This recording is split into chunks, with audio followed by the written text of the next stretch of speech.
You lost a daughter. I did, man. To an 18-wheeler accident. Yeah, that was the worst. That was the worst.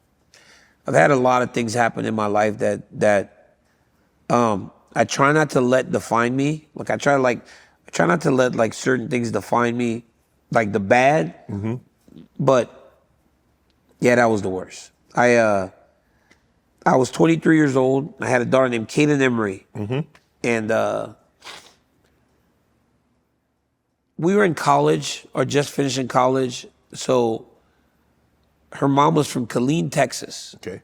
And they were driving home to see her parents, and but her car didn't have air conditioning. Mm. And she was like, I'm gonna put my kid in the car with my friend because they have a newer car. Right. Yeah, and they got rear-ended by an 18-wheeler. That was the worst, man. If she was with her mom, she would have been fine, but we make these decisions at times that we think are the right decision, and it has killed her mom's life. You know what, DC? I was about to ask you. I bet she beat herself up. Bro. I should have just rolled the window down. She should have been with me. Yep. Her mom's life is... It hadn't been the same, has it? No.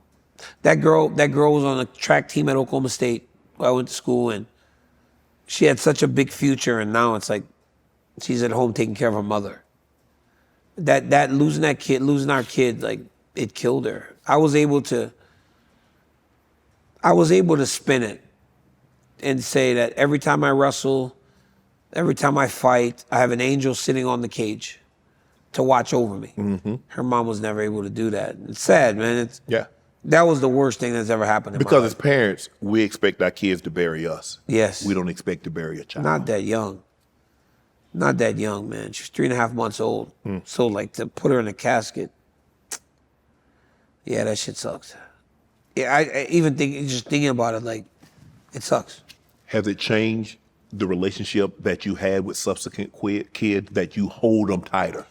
That you realize just how fragile life is. Yeah. That tomorrow is not promised. Even 3 hours from right now isn't promised. No, I know. Yeah, it's bad to the point that, Shannon, at times you gotta I have to consciously try not to be as much of a helicopter parent. Mm-hmm. I'm trying to because I know how important it is for them to experience things, but it is scary. Like my son is getting older now. Mm-hmm. I let him ride his bike to the barbershop now to get a haircut. That was something I could have never done. Never. You talking about a bicycle or a motorbike or a motorcycle? Like one of those electric bikes. Electric bike. Okay, yeah. Electric. Okay. So I let him, but I make him put his location on the moment he leaves the house. Right. Location on. So I'm trying, dude, but it's hard. It really has changed me in terms of parenting. And you try. Right. It's important. Like, I did a lot growing up. I had a lot of freedom. Yeah. And it gave me a little bit of street smarts and ability to adjust and make my way around life. People probably wouldn't know this about you, but you've had a lot of death in your family. Yeah. Your grandmother, your cousin, you lost a child at a very young age. People ask me, because they know how close I am with my grandmother, they would say, Shannon, how did you get over it? Yeah. I say, you never get over it. No. You just get better at dealing with it. Yeah. How have you been able to get better at dealing with loss? Well, at 20, when you lose a kid at that age, right? Like, you feel like nothing ever is going to feel worse. But I've managed to learn how to take those things and try to make them push me forward. Okay. So with my daughter, I had never made a United States team. After my daughter passed, I made 6 in a row. Wow. Swear to God. My daughter passed in June or in May of you had a bigger purpose. May of 20, yes. That you didn't know. Yes. And by August, I wrestled in the World Championships for the first time. Then the Olympic Games and all the way through. My mom when she passed a couple years ago, obviously I don't do anything competitively anymore. But in terms of my media career, it's just gotten bigger. Yep, because I work harder now. Because I know that even though I don't have to provide for her in the way that I did before, I still need to work. Because she was proud of that work. Yes. I want to do more TV because she watched everything.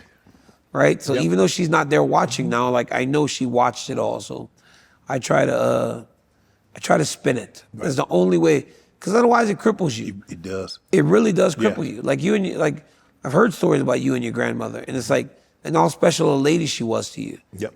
But yeah, you don't ever get over losing somebody you love that much. No. You can't.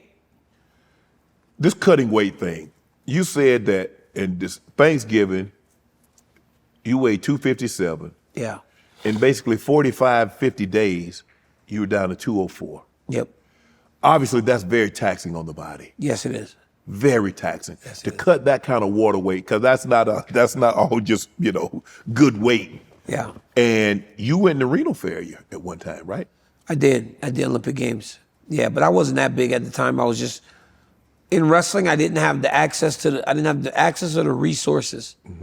I couldn't have done that without my chef. Right. I had like Tyler Minton was working for me at the time. He every meal, every drink, he would feed me, then he would write it down. He would feed me, then he would write it down. I got to drink a kombucha every day. That was it. Outside of water, that's all I had. Right. And some sort of like electrolytes, right, stuff to make sure I wasn't cramping. Right. When I went to the cage to train. Right. But outside of like that, I had water and every meal. Here you go.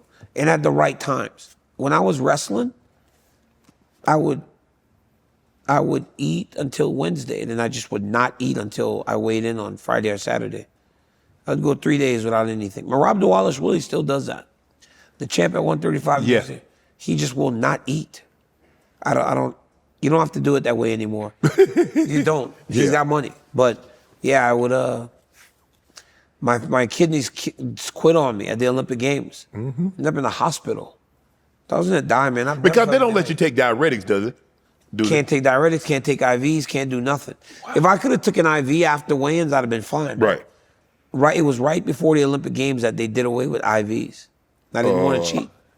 I didn't want to cheat. My body, dude, that was a. What's the most weight you've had to cut? So, by design, if I was fighting on Saturday, when I showed up to Vegas on Tuesday, I probably was like 220, if it was good. But I remember one time in New York against Rumble in Buffalo, I was like 231 on Sunday before the fight on Saturday. What? 231. Yeah. And you got to get down to 205? Yeah. But I was heavy, so I'd go run, lose like 5 pounds. You lose a lot of weight, Shannon. Yeah. And you drink a lot of water. Right. These nutritionists are so good at manipulating weight now. Yeah. You have no idea. So like, if I'm like 217, 218, 220, like 220. Oh, you in sweet spot. You in your wheelhouse. Yeah, because now I've got that with 2 gallons of water in a day. Right. Right? That's 16 pounds at minimum. So by the time I get in that sauna, I'm like, it all comes off. But it's only for a short period of time. Right. Like, I'm at 204 and a half for maybe an hour. Want to join Club Shay Shay? Become an official member by hitting that subscribe button, where you never know who's going to be joining us for drinks and conversation. Don't be late to the party, because we like to do something before 2 something.